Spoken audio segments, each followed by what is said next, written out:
How to get a job in 3 months in Sweden, यानी Sweden में 3 महीने में आप नया काम कैसे तलाश कर सकते हैं। इस हवाले से बात आज के हम इस व्लॉग में करते हैं। मैं हूं स्टॉकहोम स्वीडन से आरिफ किसाना और आपकी खिदमत में सलाम अर्ज करता हूं। स्वीडन में इस वक्त अगरचे बेरोजगारी की जो शरह है वो काफ़ी ज़्यादा तकरीबन 10% के करीब है, जो कि पिछली 2 दहाइयों में ये कहते हैं कि जी अब हाईएस्ट लेवल की तरफ जा रही है। और दूसरा ये भी है कि यहाँ पे जो यूनिवर्सिटी ग्रेजुएट्स हैं उनमें भी जो बेरोजगारी की शरह है वो 30% से ऊपर है। और एक और रिपोर्ट आ जाई है कि स्वीडन में जो लंबे अरसे से बेरोजगार हैं उनकी तादाद में भी काफ़ी इजाफा हुआ है। अब इस सूरत हाल में स्वीडन में 3 महीने में काम कैसे तलाश किया जा सकता है, इसका क्या तरीकाकार है या इसकी ज़रूरत क्यों पेश आती है। ज़रूरत इसलिए पेश आती है कि जो लोग यहाँ पे वर्क परमिट पे होते हैं, अगर किसी वजह से उनका काम ख़त्म हो जाए और उनको नया वर्क परमिट लेना पड़े तो उनको 3 महीने का वक्त दिया जाता है कि आप 3 महीने में नया काम तलाश कर लें। तो वर्क परमिट रिन्यूअल के बाद उनको जो 3 महीने का जो वक्त होता है वो उनके लिए बहुत ही चैलेंजिंग होता है, और उसमें हम बात करते हैं कि इस 3 महीने में वो क्या कर सकते हैं। दूसरा, वो लोग जो स्वीडन में टैलेंट वीज़े पे आते हैं उनके लिए भी ज़्यादा वक्त नहीं होता, और उनको होता है कि आपने इस मखसूस मुद्दत के अंदर अंदर जो है वो जॉब तलाश करना है।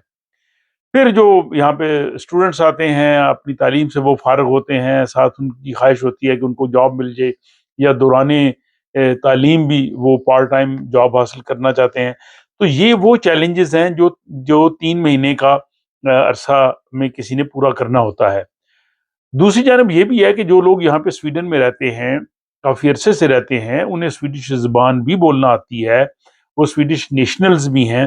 ज़ाहिर है जो नेशनल्स होते हैं तो उनके लिए फिर जॉब का जो स्कोप है वो और बढ़ जाता है। यानी बाज़ ऐसे जॉब्स होते हैं जिनके लिए सिर्फ स्वीडिश नेशनल ही अप्लाई कर सकते हैं, वो भी कर सकते हैं, लेकिन उनके लिए भी मुश्किल होता है। तो इस सारी सूरत हाल में यहाँ पे एक जरीदे ने ये मज़मून शाया किया कि how to find a job within 3 months. तो उसमें उन्होंने जो ख़ास नुकात दिए हैं या रहनुमा असूल दिए हैं, वो मैं आपकी खिदमत में पेश करता हूँ। पहला तो ये है कि वो कहते हैं जी कि आप नेटवर्किंग आपकी होनी चाहिए। जो मुख्तलिफ आप प्रोफेशंस में लोग हैं, आपके जानने वाले हैं, उनके साथ आपका राब्ता होना चाहिए। आजकल के दौर में जो सोशल मीडिया है उसमें अपनी जो प्रोफाइल है मुख्तलिफ तरीके से आप उसको भी अपडेट कर सकते हैं। और नेटवर्किंग की जो बाज़ औक़ात मीटिंग्स होती हैं, उनके जो इवेंट्स होते हैं वो बुलाते हैं वहाँ इन्फॉर्मेशन देने के लिए, वहाँ पे जाएँ, वहाँ से लोगों को मिलें, उनसे बात करें। और स्वीडन में ये बड़ी इम्पोर्टेंट चीज़ है कि यहाँ पे नेटवर्किंग जो है वो जॉब के लिए बहुत ही मुफीद साबित होती है। फिर उसके लिए आपको रेफरेंस भी चाहिए होता है। रेफरेंस भी स्वीडन में एक बहुत ही इम्पोर्टेंट प्ले रोल करता है। तो नेटवर्किंग जो है वो एक बहुत ज़रूरी है। फिर इसमें बाज़ जॉब्स ऐसी होती हैं कि जो मुतलका इदारे अपनी वेबसाइट पे, अपनी इंटरनल वेबसाइट पे जो उसको पब्लिश करते हैं, वो बाहर नहीं आती। तो अगर आपकी नेटवर्किंग होगी, लोगों से ताल्लुकात होंगे, कंपनी से होंगे, आप उनके इवेंट्स में जाएँगे, तो उससे आपको वो मालूमात मिल सकती हैं, वो आपकी रहनुमाई कर सकते हैं।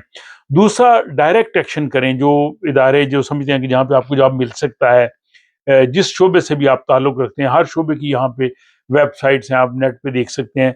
उनको आप तलाश करें, देखिए उनको बाज़ औक़ात उन्होंने लिखा होता है जी कि हमें जो है वो लोगों की ज़रूरत है, और उस लिहाज से आप जो है वो अपना कवरिंग लेटर तैयार करें जो उस कंपनी की ज़रूरत के मुताबिक हो। उसमें वो बातें करें जो उस जॉब से, उस कंपनी से मुतल्लिका हों। जो गैर मुतल्लिका चीज़ें हैं, उनको ऐसी ज़रूरियात उसमें लिखने की ज़रूरत नहीं है, वो फिर आपका जो है वो काम ख़राब हो जाएगा।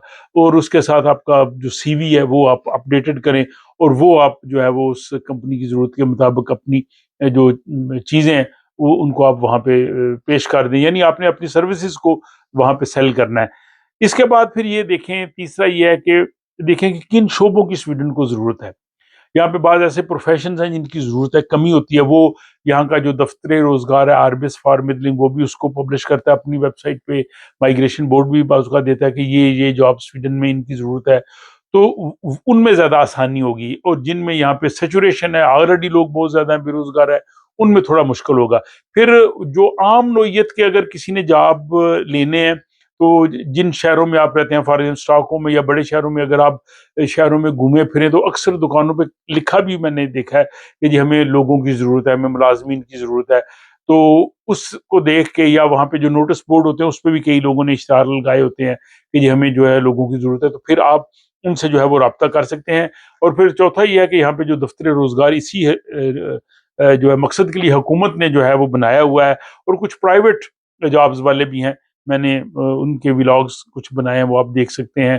تو ان سے آپ رابطہ کر سکتے ہیں. دفتر روزگار عمومی طور پہ ان لوگوں کی ہیلپ کرتا ہے جو سویڈن میں رہتے ہیں، جو یہاں پہ رجسٹر ہوتے ہیں. لیکن اگر اسٹوڈنٹس یا دوسرے لوگ بھی جا کے ان سے رہنمائی لینے کی کوشش کریں تو ممکن ہے آپ کو کچھ رہنمائی مل جائے گی. ادروائز ان کی ویب سائٹ پہ جو جابز آتے ہیں وہ تو آپ دیکھ سکتے ہیں، اس میں تو کوئی ایسی ضرورت نہیں ہوتی ان سے اجازت لینے کی.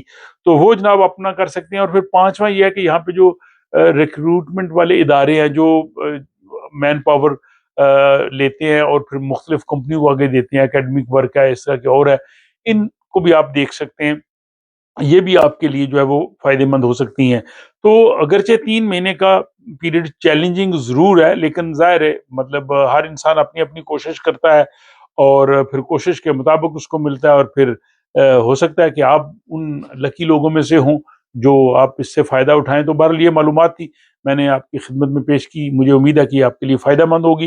اور اس کے علاوہ مزید آئندہ آنے والے دنوں میں اس قسم کی جو بھی جابز کے حوالے سے، یہاں پہ جو نئے جابز آ رہے ہیں، کن کی یہاں پہ ضرورت ہے، کیا طریقہ کار ہے، تو میں کوشش کرتا ہوں کہ ان انفارمیشن کو ان ولاگز کی صورت میں آپ کی خدمت میں پیش کرتا رہوں. اپنا خیال رکھیے گا اور مجھے دیجیے اجازت.